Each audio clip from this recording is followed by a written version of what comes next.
Right, good evening. I'd like to say good evening. Tonight we have the pleasure of introducing you to Sarah and her daughter Rosie, Sarah Naish and Rosie Jefferies.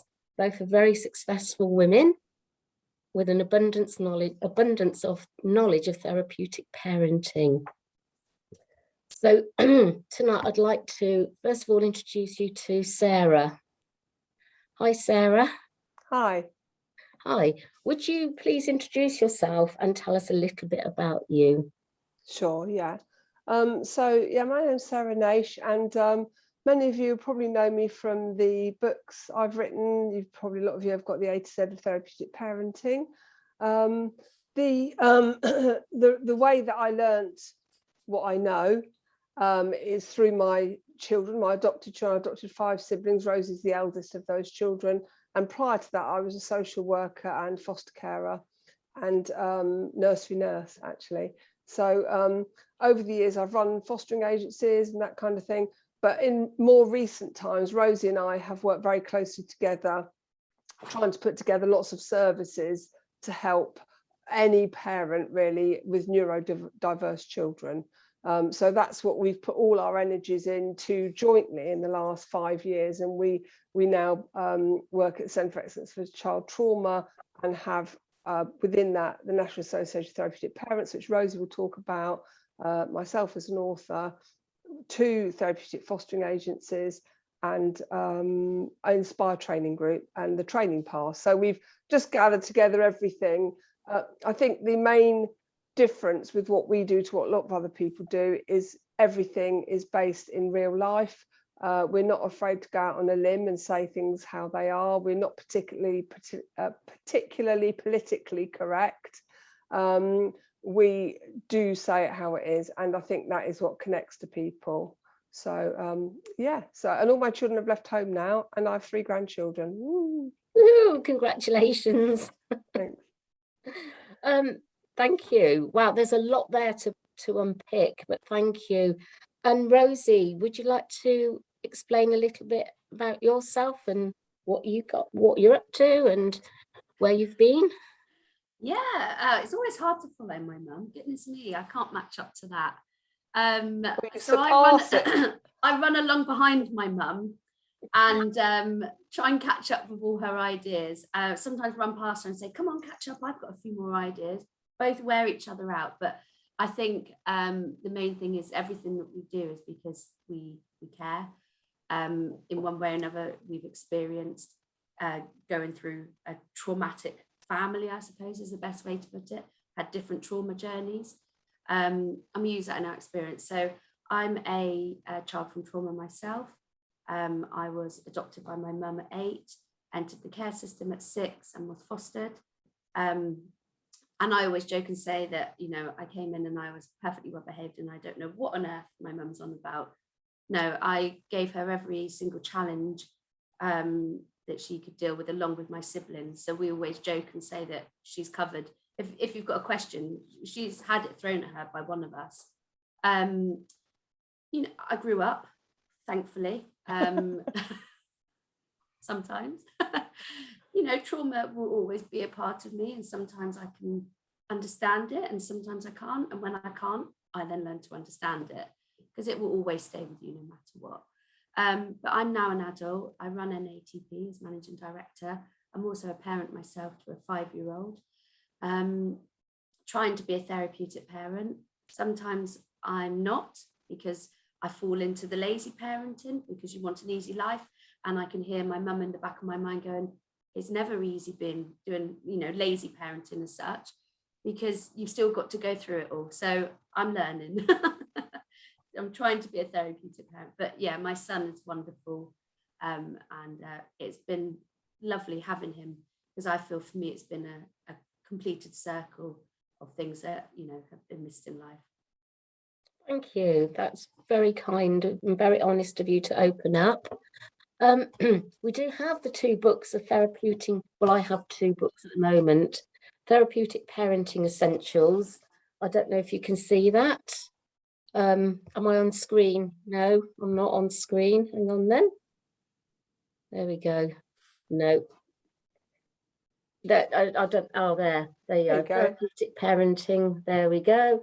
And also the A to Z of therapeutic parenting. Oops, at Zoom. But we will put them in the chat. They are two very, very, very helpful books, very well used. And when I meet lots of carers that are suffering, their children are suffering with trauma, I do recommend and actually give quite a few of these books away. And they are invaluable. And thank you very much, Sarah and co-authors, for making this A to Z the most easiest to read book, because I just love the fact that you can go through it and pick a subject and find it as you would in a dictionary, and we have an answer. So thank you, because I think you are very well aware that we can't sit here and do hours of reading to get to what we need. So brilliant idea. Sarah, you talked about you being a co-founder, or being the CEO and founder of the Centre for Excellence in Child Trauma. Could you please explain to us what that is? Yes, I mean it's the umbrella term, say, for a group of companies. I'll leave the National Association of Therapeutic Parents for Rosie to talk about, because Rosie runs that part. I founded it with Rosie and she now runs it. I run the training part of that, which is Inspire Training Group, and we have a whole group of trainers who we actually go all over the country. I work very closely with a lady called Sarah Dillon, who's one of my co-authors. Sarah is a lady who grew up in foster care, and she's now an attachment therapist, and we do a lot of training together. I also do a lot of training with Rosie, and there I represent the parent view, and Rosie or Sarah will represent the child view, the view of the child that was there at the time. So the reason why I think our training is very well received is because every single trainer we have is either a parent of neurodiverse children, or grew up in the care system, or was fostered or adopted, or grew up in kinship care. So we don't have anybody who trains from theory. Everyone trains from practice. And I think it's that really connects to people.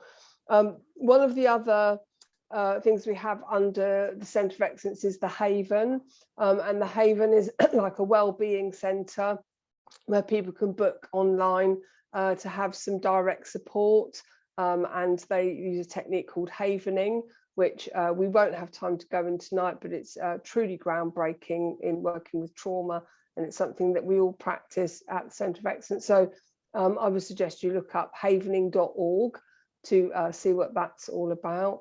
And Rosie and I recently, we often have the same ideas at the same time, Rosie and I. You know, we talk about epigenetics and how alike people are. Rosie and I are very alike, and we think very alike.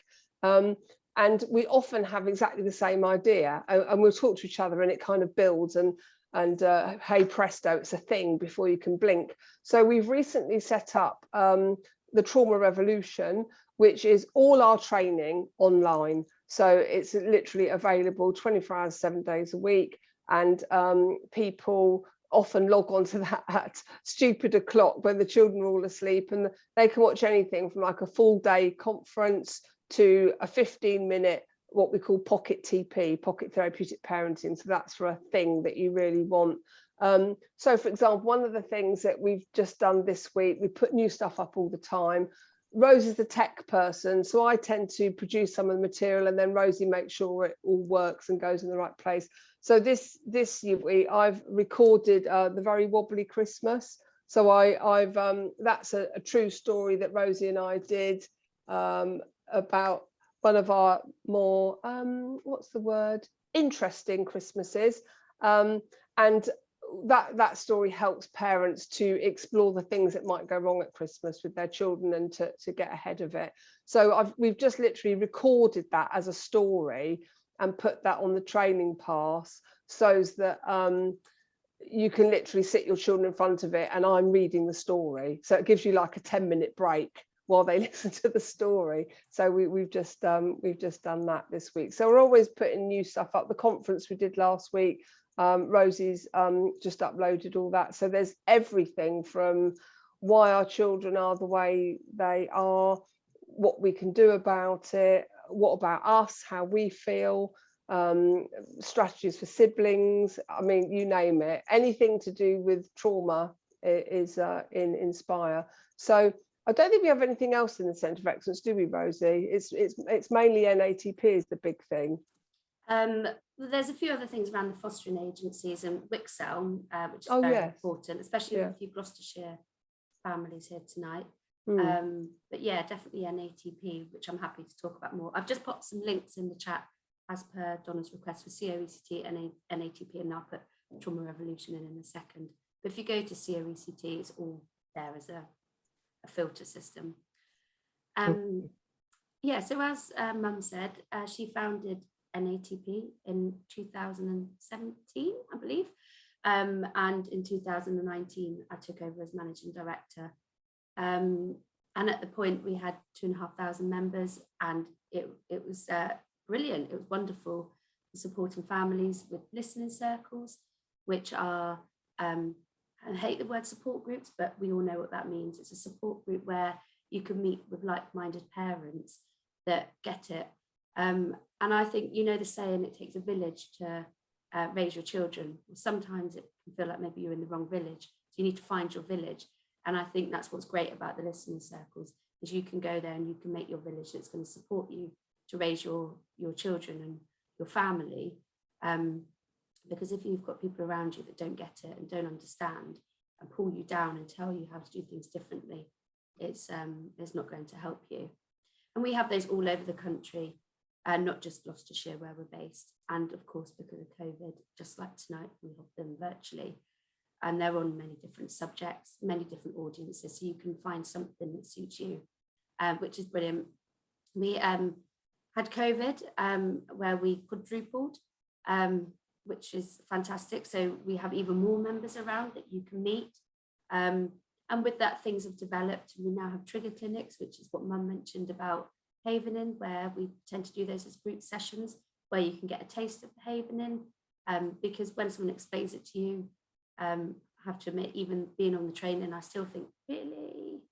You just stroke your face, it gets rid of a trigger, it gets rid of a trauma, but it really does. So those are great. And then if you want more, you can go on to have them at the Haven, where they can do one-to-one sessions and really unpick things for you, which is fantastic. And you'll kind of get a feeling that we all work together. So if it can't be achieved in this area, there is another area where they do it in much more detail, which is lovely. NATP are just about to launch an app, which I'm really excited about. This is very exciting. This is what's been needed for years. I did not do a happy dance in my website tech people's office yesterday when I got to finally see it.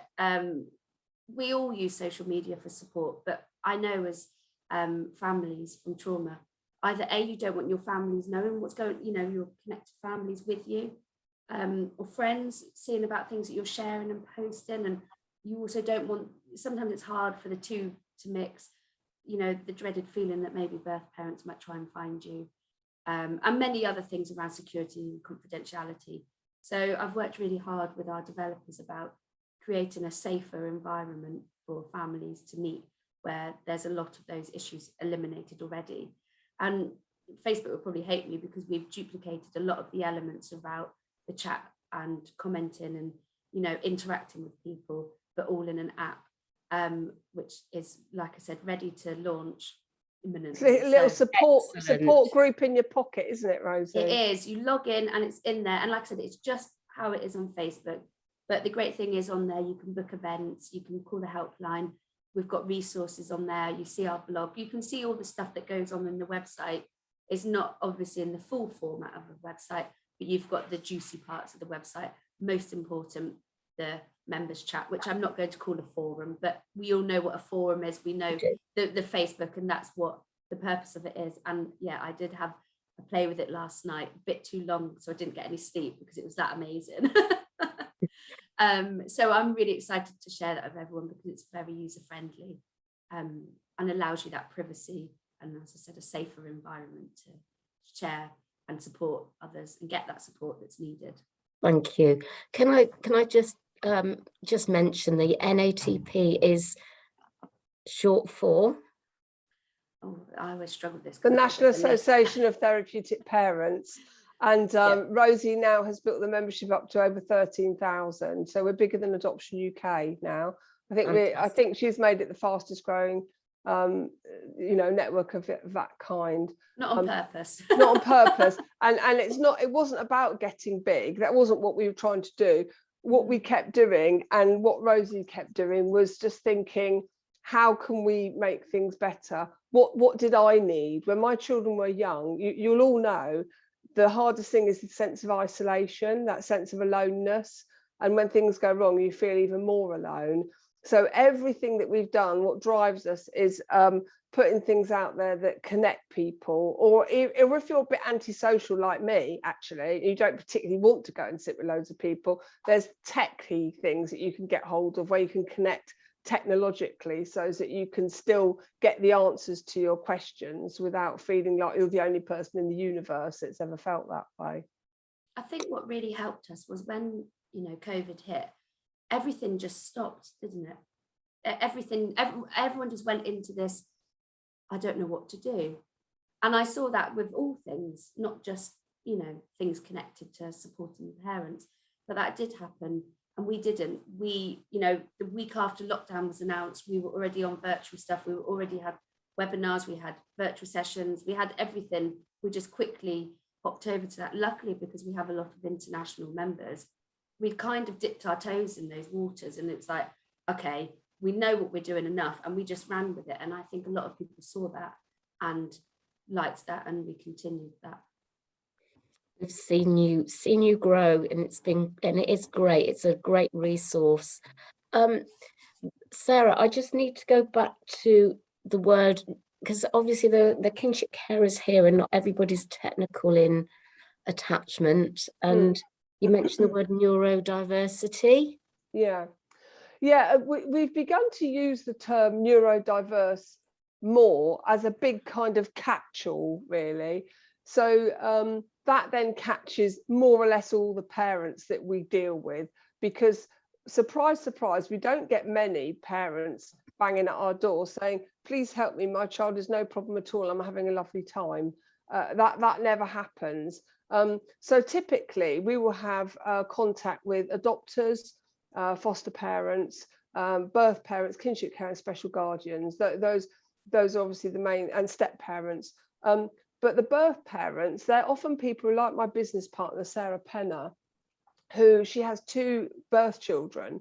But because of problems during her pregnancy, things happened where she was very ill during her pregnancy. So her children were born with very, very high levels of cortisol. And this has meant that there's implication for them, the way their brain has developed. So for example, one of them has autism. So that would be neurodiverse. It looks like he has ADHD. When we're looking at children from trauma, often children from trauma will present as ADHD, that kind of thing, sensory processing disorder. With children who are securely attached with their birth parents, and they haven't had any trauma in their lives, but perhaps there's been difficulties in pregnancy, what we see there is children that are neurodiverse, but they're not scared of adults. You don't see any of the behaviours around fear. So we find that by using the term either developmental trauma or neurodiverse, that does catch most people who would want to use our services. Thank you. I know that you have another book coming out. Would you I'm very excited about this one. To share your new book with us? I'm so excited about this one. Yes, I spent last summer writing the A to Z of survival strategies for therapeutic parents, because I literally had this moment where I thought, all this stuff I've written, because Sarah Dillon and I did the quick guide as well, which came out last year, where it's lots of nice quick stories and anecdotes. And I thought, this is all about child does this, this is why, this is how I respond. Now, we do need that. We definitely need that. But what we're really bad at, and I certainly was very bad at this, is what people call self-care. Now, I don't call it self-care because I don't have time for it. You know, when people used to say to me, oh, go and draw, you know, run yourself a lovely bath and here's some bath bombs, I would just be like, well, I won't even get to turn the taps on before there's people banging at the door. You know, the chances of me relaxing in the bath for an hour it sort of happens in a parallel universe. That is not my world. So I decided I need to write a book around survival. You know, so it isn't about bath bombs and spa breaks. It's about saying, you know, how do you get by when you wake up in the morning and you feel like you cannot go on. You feel like perhaps you don't like the child, perhaps you've got very high levels of fear about what's going to happen next, that kind of thing. How do you move from that start point and get through the day? What do you do when the school is treating you like an idiot and not listening to what you're saying? So you go and you're very clear about what needs to happen for your child. You know the child very well, and you know they're just the school just ignoring you and using their ridiculous reward charts and things like that. So it's about what you say to the school, what you do. We've got loads of really good links in there. As Rosie mentioned earlier, we've now got Wixhelm School under the Centre of Excellence in Gloucestershire, which is a trauma school. So it's been devised for children from trauma, for neurodiverse children. So yes, so the A to Z survival strategies, that is due out. Where it's a bit of argument with me and the publisher at the moment, was due out in April. They pushed it back to July, and I'm just arguing to say it's got to come back in April, because that's at the end of the summer holidays when people need it. Beginning of the summer holidays, everyone will be feeling quite, yeah, I've got this, and then September, no, I haven't. So yes, so it's in A to Z format, so you can look up. So if you're feeling, for example, really anxious, you would look up anxious. You'd read about that and think, yeah, that is why it's happening to me. That is why and then it's got all the strategies that link off from that about how you deal with anxiety. What do you do when you can't sleep? I've got all the stuff in there about how I got through, basically, because I am out the other side. So of course we still have the odd weekend when, you know, 2 or 3 of my adult children will do odd things. But that is different when they're not living with you. So yeah, it's not quite, you can switch your phone off, for example, when they're over 18. So brilliant. Oh, thank you so much for sharing with us what you and Rosie and your organization are up to. Is it very helpful? Would you say it would be very helpful for kinship carers to join? Because we actually recommend all our carers to find out and seek help through the NATP. Can you just explain yourself, or Rosie, what things do the NATP offer kinship carers specifically? Yeah, I think what's great is that at NATP, we don't separate you into parents. So it's really odd, actually, in a way, doing a chat for kinship carers this evening, because to me, you're therapeutic parents, and it doesn't matter to us at NATP, because you still need the same level of support and interventions and, you know, the village around you. I know, however, it is different in terms of what's provided by the local authority and stuff, and we do support that and help families with gaining the support that they need and fighting their corner. But in terms of the support that we have available, because you're therapeutic parents looking after children from trauma, or as Mum said, neurodiverse, then you're in our team, you're in our gang, and we all look after each other and we all support each other. So and like I said, we do have some of our volunteers that might run listening circles for different subjects, but that might be subjects on being an adopter, because that's what they feel most comfortable to talk about, or they might do it on raising siblings, or they might do it because they're a single parent. So there's a huge diverse category of people, so to speak. We have everybody, and we try to support people wherever you're from, whatever you're facing, however we can. Because the thing that unites us all really is usually the behaviours of the children and what that means, and our own feelings of either inadequacy or failure or aloneness, isolation, or the opposite, you know, wanting to celebrate those little wins, which are actually big wins. So, for example, I remember going to the school and listening to, I mean, Rosie and I both have our own unique way of dealing with school gate parents, which is great. I can definitely say Rosie's my daughter, the way she deals with that.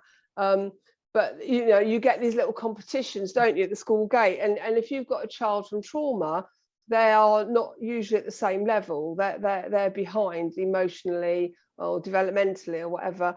So, you know, I can remember being at the school gate and you know, parents looking at my children who looked, I mean, I've got a book called But He Looks So Normal, who looked normal, and they'd make these judgments about what they should be doing constantly. And for me, it was about being able, and I did used to do it. So I'd have someone say, oh, my child's come top in maths and my child's done this, and oh, they're going to be a prefect or whatever. And I'd just turn around and say with a big smile on my face, oh, William hasn't wet the bed this week. That's great, isn't it? And I kind of did it deliberately to say, number one, I'm not joining in this game. And number two, we are in a very different place. But that win of him not wetting the bed for that week was massive, because he'd wet the bed for 8 years. So, you know, that for me is much, much better than coming top in maths. I mean, you know, you can do maths later, but the washing was getting me down. Celebration of life. There was also something I shared recently, which I did it as a bit of a test. It was an accident. My son had managed to pull the door off the hinges.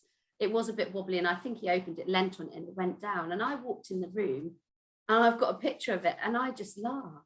I just thought, because his face was like, I didn't mean to do it, Mum. I'm so sorry. And I just said, it's fine. It's not a problem. It's off the hinges now. There's nothing we can do. And he was really shocked. But I shared it on my personal Facebook, and all my friends were like, oh, you know, I put him on the naughty step. You know, haven't you done this? Haven't you done that? Or didn't know how to react to that.